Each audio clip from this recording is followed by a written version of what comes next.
আমি কি এর জন্য এত দূরে চলে গেছিলাম যাতে সারা জীবন তুমি আমার কাছ থেকে দূরে সরে যাও? আমি কি এই জন্য 3 রাত পরিশ্রম করে একটু একটু করে টাকা জমিয়েছিলাম যাতে তুমি আমাকে কথা না বলো? দেখো মা, দেখো আমি তোমার জন্য কত শাড়ি এনেছি মা। দেখো নীল শাড়ি, লাল, এই দেখো এই শাড়িগুলো একটু আগে পরাবো মা।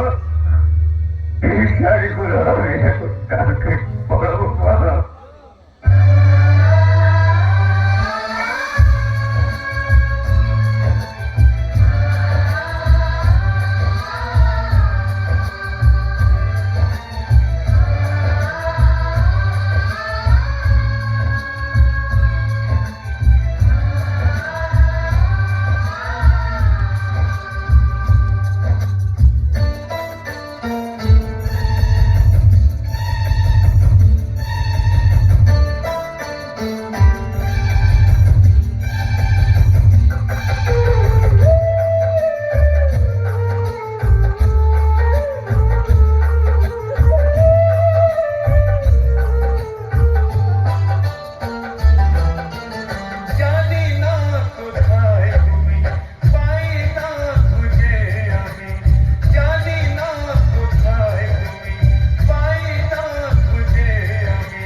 আরে জমিয়া